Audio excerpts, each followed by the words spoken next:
পলাতক স্বৈরাচার ইসলাম, মুসলমান এবং ইসলামী সংস্কৃতিকে রাষ্ট্র এবং সমাজে হেয় প্রতিপন্ন করার অপচেষ্টা করেছিল মন্তব্য করে বিএনপির ভারপ্রাপ্ত চেয়ারম্যান তারেক রহমান বললেন, এটা ছিল বাংলাদেশে ইসলামী সংস্কৃতি এবং মূল্যবোধ ধ্বংসের সুদূরপ্রসারী ষড়যন্ত্র।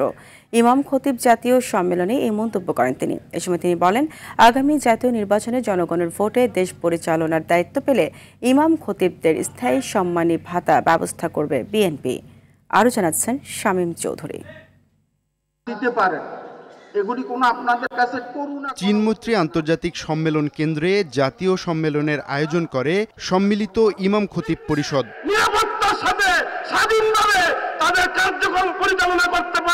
অনুষ্ঠানে নিজেদের 7 দফা দাবি তুলে ধরেন ইমাম খতিবরা। সেখানে মসজিদের ইমামদের রাজনৈতিক এবং দুনিয়াবি বক্তব্য না দেওয়ার অনুরোধ করেন বিএনপির স্থায়ী কমিটির সদস্য সালাউদ্দিন আহমদ। কোন রকমের যাতে রাজনৈতিক বক্তব্য আপনারা যে মসজিদের ইমাম, এখানে আমরা যেন দুনিয়ার কোনো কার্যক্রমকে প্রশ্রয় না দিই, আপনারা সবাই খেয়াল রাখবেন। আমরা যেন মসজিদকে, ইমামদেরকে, খতিবদেরকে বিতর্কের ঊর্ধ্বে রাখি এবং থাকি। সম্মেলনে ভার্চুয়ালি যোগ দিয়ে ইমামদের কথা শুনেন বিএনপির ভারপ্রাপ্ত চেয়ারম্যান তারেক রহমান।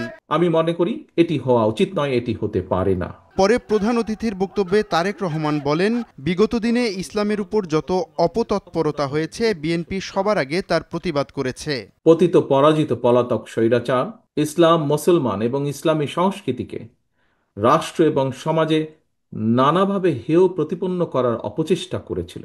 সেই সময় বিএনপি এই অপতৎপরতার তীব্র প্রতিবাদ জানিয়েছিল। এ সময় ইমাম খতিবদের দাবির বিষয়টি আমলে নিয়ে তারেক রহমান বলেন, রাষ্ট্র ক্ষমতার দায়িত্ব পেলে ইমাম খতিবদের দাবি দেওয়া অগ্রাধিকার ভিত্তিতে পূরণ করার কার্যকারী পদক্ষেপ গ্রহণ করবে বিএনপি। খতিব ও মুয়াজ্জিনদের স্বার্থ সংশ্লিষ্ট বেশ কয়েকটি দাবি উপস্থাপন করেছেন।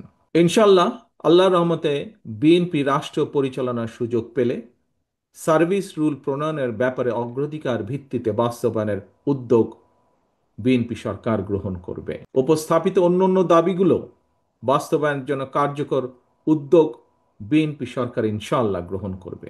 প্রতিটি দাবির বিপরীতে এক বা একাধিক কমিটি করে সুপারিশ দিতে ইমাম খতিবদের প্রতি আহ্বান জানান তারেক রহমান। প্রতিটি দাবি বাস্তবায়নের ক্ষেত্রে সংশ্লিষ্ট ব্যক্তির যোগ্যতা এবং অভিজ্ঞতা নির্ধারণ করে শামীম চৌধুরী, RTV, ঢাকা। কমিটি গঠন করে প্রতিটি